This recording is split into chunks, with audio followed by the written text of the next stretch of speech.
A new storm drain project will cause some road blockage for Great Falls residents. Public Works Department says construction began yesterday. 5th Street South will be closed from 9th Avenue South to 10th Avenue South for several weeks. A storm in 2016 caused flooding near 10th Avenue South, prompting action for a new drainage system. Civil engineer Ryan Shanybrook says they communicate beforehand with the community in case problems arise.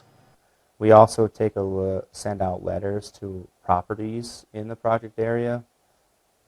If someone does have a concern, our city inspector will go out and investigate, and then we'll coordinate with the contractor to get it resolved.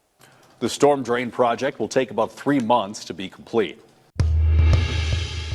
From emergency response to everyday concerns, city leaders answered questions this afternoon at a public safety Q&A. On the panel were representatives from the Great Falls Police Department, Cascade County Sheriff's Office, Great Falls Fire Rescue, city planning officials, and a city commissioner. Together, they provided updates and fielded questions from business leaders and residents, covering topics from homelessness, jail capacity, hiring struggles, and public funding. The questions we asked today were based on member questions about what's happening. So a variety of different issues going on. It was our longest knowledge drop. It's interesting things that I think people would be like, oh, wow, I didn't know that kind of stuff happened in our community. So the Chamber of Commerce said it hopes to continue hosting forums like this in the future, giving residents more opportunities to connect with local leadership.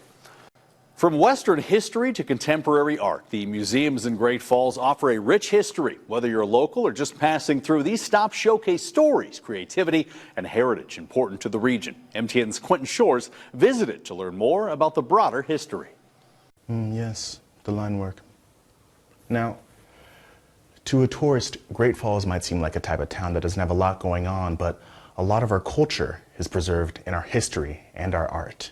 Many younger generations are turning to technology for their history, so I had to ask, is it better to learn in person or on a screen? Well, it's really cool to be able to do both, to put stuff online and then also experience it for yourself. It's really special to be able to see stuff in person. Collections curator Ashley McCann walked me through the fascinating history of Great Falls and explained it in a personable way that AI searches could never replicate. Great Falls was founded by Paris Gibson, and he was a business guy, and he saw a lot of potential with the river and with the natural waterfalls that were here. So it was his work along with James J. Hill of the Railroad Company who platted the town.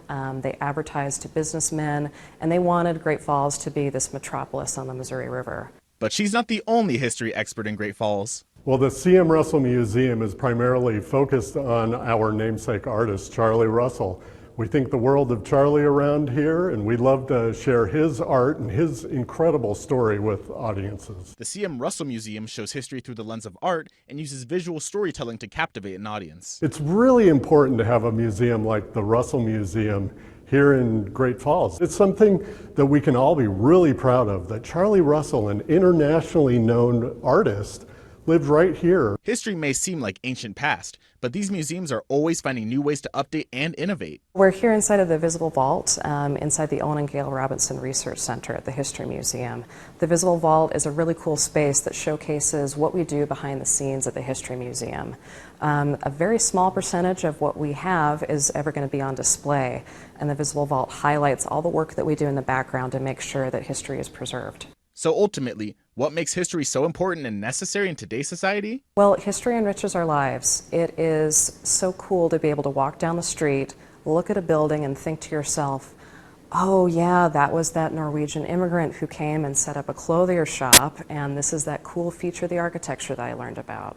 So I encourage everybody to really take a look at the history of the town that they're visiting and the town that they live in. It really is enriching. And when you come to the History Museum, you can give us a call or an email ahead of time, and we would love to talk to you about whatever your interest is in history. In Great Falls, I'm Quentin Shores, MTN News.